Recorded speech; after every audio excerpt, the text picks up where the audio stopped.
on lâche pas l'affaire, parce qu'on est trop tenace, il n'y a rien à faire, on lâche rien.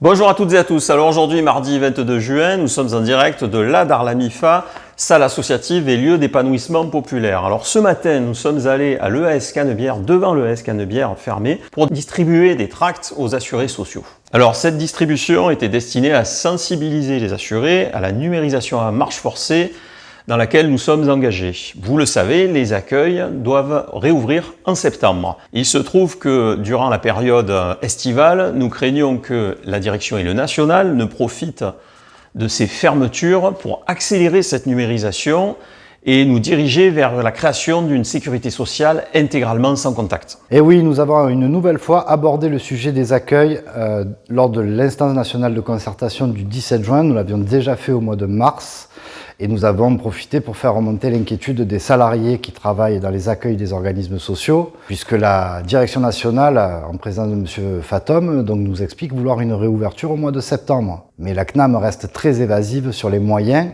et la méthode appliquée pour ces réouvertures. La CGT en a donc profité pour demander la tenue d'une INC spécifique sur les métiers de la relation client, afin qu'on puisse avoir de vraies précisions sur les réouvertures du mois de septembre, et aussi connaître l'impact que va avoir les maisons France Service sur nos accueils. Alors j'en profite pour passer le bonjour à nos camarades avec qui on a assisté aux réunions, puisqu'il s'agit de Sylviane, Nicolas, Willy et François, les camarades des autres CEPAM. Donc vous avez Lyon, Nancy, Tours.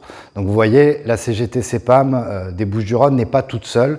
À la CGT, on est organisé et donc j'ai pu vous représenter et poser les questions qui inquiètent les salariés. Comme nous vous l'avions annoncé la semaine dernière, le 14 juin s'est tenu un CSE exceptionnel pour nous présenter les modalités de retour progressif sur site. Nous n'avions pas à ce moment-là tous les éléments pour pouvoir nous prononcer. Plus d'une semaine après, nous avons pu étudier et analyser les documents et nous avons également obtenu des réponses à nos questions. Ceci nous permet à présent de rendre notre avis qui sera favorable car on doit reconnaître que dans sa globalité, le plan de reprise est cohérent car il fait preuve d'une réelle progressivité. Pour autant, cela ne nous empêche pas d'émettre des réserves sur sa mise en place car des difficultés nous remontent déjà du terrain. Nous restons donc vigilants et veillerons à ce que la direction respecte ses engagements, à savoir souplesse et bienveillance pour chaque situation qui pourrait poser problème. Merci à l'équipe de la Darlamifa de nous avoir ouvert ses portes et prêté ses locaux pour notre vidéo. Restez connectés, continuez à nous suivre et surtout, on ne lâche rien. Nous on lâche pas l'affaire. Et les assurés qui se retrouvent devant des accueils fermés peuvent prendre rendez-vous quand même.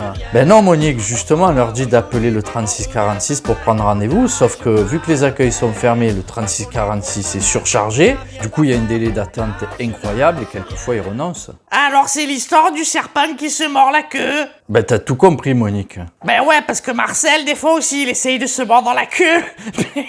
Je sais pas, peut-être il est pas assez souple. Ou alors c'est qu'elle est trop courte.